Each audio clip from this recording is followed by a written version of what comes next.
19 जून 2020 की वो रात सिर्फ एक तारीख नहीं थी, बल्कि एक ऐसी काली सच थी जिसने पूरे देश को झकझोर दिया था। एक ऐसी रात जिसमें इंसानियत की चीखें दीवारों से टकराकर दम तोड़ रही थी और वर्दी पहने कुछ लोग अपने अधिकारों के नशे में इस कदर चूर हो चुके थे कि उन्हें सामने इंसान नहीं, सिर्फ अपनी झूठी इज्जत का बदला दिखाई दे रहा था। लेकिन उसी अंधेरे में एक ऐसी गवाह मौजूद थी जिसने डर के बावजूद भी सच को दबने नहीं दिया और आगे चलकर उसी सच ने 9 पुलिस वालों को फांसी के फंदे तक पहुंचा दिया। ये कहानी शुरू होती है तमिलनाडु के थूथुकुडी जिले के सथनकुलम कस्बे से, जहां पी जयराम नाम का एक साधारण दुकानदार अपनी छोटी सी मोबाइल की दुकान चलाता था। उसकी जिंदगी बिल्कुल आम थी, कोई दुश्मनी नहीं, कोई अपराध नहीं, बस रोज कमाओ और परिवार चलाओ। लेकिन 18 जून 2020 की शाम को उसकी जिंदगी ने ऐसा मोड़ लिया जिसकी उसने कभी कल्पना भी नहीं की थी। उस समय लॉकडाउन चल रहा था और हर इंसान 2 वक्त की रोटी के लिए जूझ रहा था। जयराम भी अपनी दुकान पर बैठा था कि तभी उसने देखा कि पास की टाइल्स दुकान पर कुछ मजदूर खड़े हैं और पुलिस वाले उन्हें गालियां दे रहे थे। ये देखकर वो खुद को रोक नहीं पाया और आगे बढ़कर पुलिस वालों से ये कह बैठा कि साहब, ये गरीब लोग हैं, इन्हें काम करने दीजिए ताकि ये अपना परिवार का पेट पाल सके। बस यही बात पुलिस वालों को चुप गई। उस वक्त तो उन्होंने कुछ नहीं कहा, लेकिन उनके अंदर बदले की आग जल चुकी थी।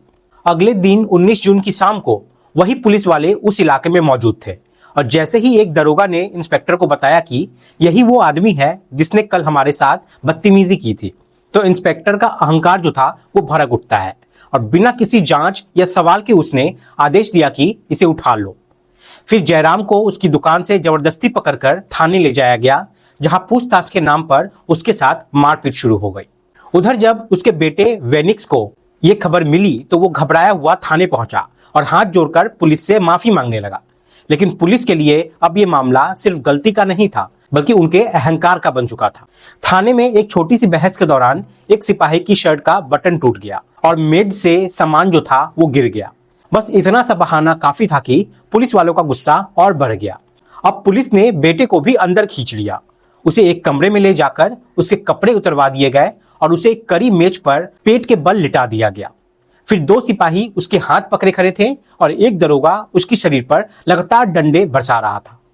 हर वार के साथ उसकी चीखें कमरे में गूंज रही थी, लेकिन उस कमरे में मौजूद किसी इंसान के दिल पर कोई असर नहीं पड़ रहा था। उसी दौरान एक महिला हेड कांस्टेबल रेवती अपनी ड्यूटी पर वापस आई और जैसे ही उसने उस कमरे के अंदर का दृश्य देखा तो वो देखकर सुन रह गई। उसने देखा कि एक इंसान को पूरी तरह बेइज्जत करके बेरहमी से पीटा जा रहा है। वो डर गई और पीछे हट गई, क्योंकि वो जानती थी कि अगर उसने आवाज उठाई तो वो खुद भी इस सिस्टम का शिकार हो सकती है। थोड़ी देर बाद इंस्पेक्टर ने उसे बुलाकर कहा कि तुमने जो देखा है वो सही है और अगर चाहो तो तुम भी जाकर उसे मार सकती हो।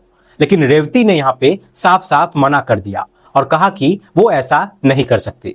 रेवती का ये एक छोटा सा फैसला था, लेकिन आगे चलकर यही सबसे बड़ा सबूत बनने वाला था। उधर थाने के अंदर रात गहराती जा रही थी और बाप बेटे पर जुल्म बढ़ता जा रहा था।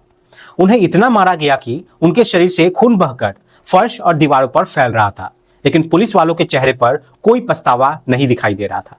जब बेटे ने हिम्मत करके कहा कि अगर उसे मजिस्ट्रेट के सामने ले जाया जाएगा तो वो सब सच बता देगा, और जैसे ही ये बात पुलिस वालों ने सुनी तो उनका गुस्सा और ज्यादा भड़क गया और उसे दीवार के सहारे खड़ा करके उसे और ज्यादा बेरहमी से पीटने लगे। उनकी हालत इतनी खराब हो चुकी थी कि वो खड़े भी नहीं हो पा रहे थे।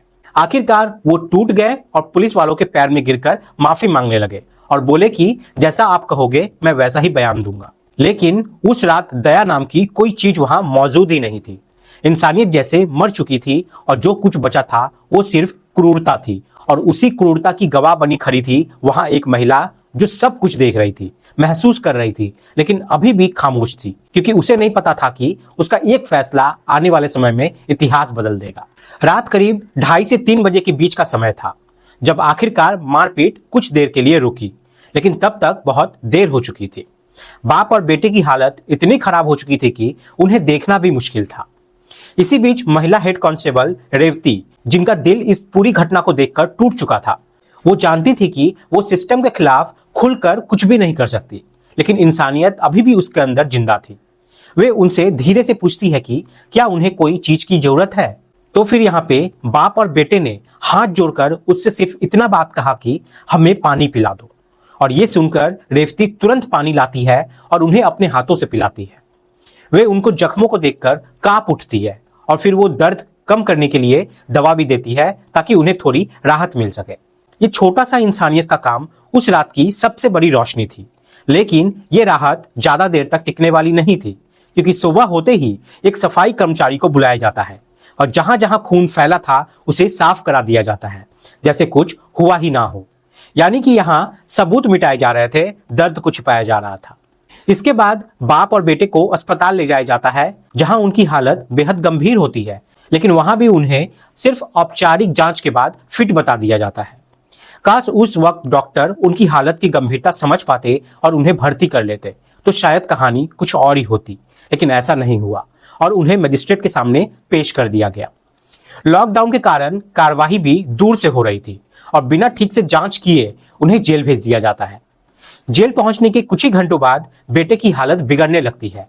लगातार खून बहने लगते हैं और अंदरूनी चोटों के कारण उसके शरीर जवाब देने लगता है और 22 जून की रात करीब 9 बजे वो दम तोड़ देता है।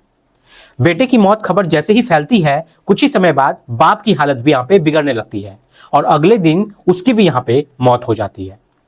2 जिंदगियां खत्म होने से अब ये मामला पूरे देश में फैल जाता है। पूरे प्रदेश में आक्रोश फैल जाता है, लोग सड़कों पे उतर आते हैं, न्याय की मांग होने लगती है और फिर मामला सीबीआई को सौंपा गया और जांच जो है वो शुरू होती है। इसी दौरान महिला हेड कांस्टेबल रेवती ने एक ऐसा फैसला लिया जिसने इस केस की दिशा ही बदल दी। उसने तय किया कि वो सच बोलेगी, चाहे उसकी नौकरी जाए, चाहे उसका परिवार पर खतरा आए, लेकिन वो चुप नहीं रहेगी। इस तरह वो सरकारी गवाह बनी और उसने अदालत में उस रात की पूरी सच्चाई बयां की। इसके बयान ने पूरे सिस्टम को हिला कर रख दिया। एक एक करके पुलिस वालों के खिलाफ सबूत सामने आने लगे।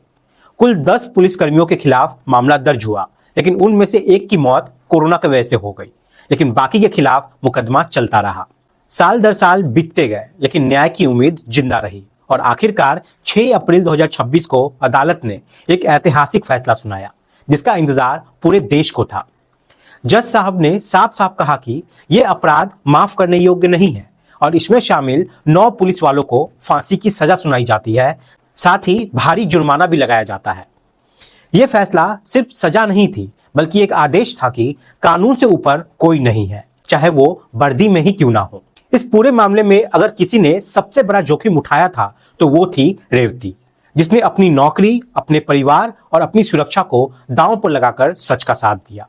अगर वो उस रात चुप रहती, अगर वो अदालत में गवाही नहीं देती, तो शायद ये मामला भी बाकी मामलों की तरह ही दब जाता। लेकिन उसके साहस ने यह साबित कर दिया कि एक इंसान की हिम्मत भी पूरे सिस्टम को झुका सकती है। ये कहानी एक क्राइम स्टोरी नहीं है, बल्कि एक चेतावनी है कि ताकत का गलत इस्तेमाल कितना खतरनाक हो सकता है, और साथ ही एक प्रेरणा भी देता है कि अगर सच के लिए खड़े होने की हिम्मत हो तो न्याय देर से ही सही, लेकिन मिलता जरूर है। अब आखिर में सवाल यही रह जाता है कि अगर उस रात एक महिला ने हिम्मत ना दिखाई होती तो क्या आज ये इंसाफ हो पाता? शायद नहीं। दोस्तों, आप लोग सतर्क रहें, सावधान रहें। जय हिंद, जय भारत।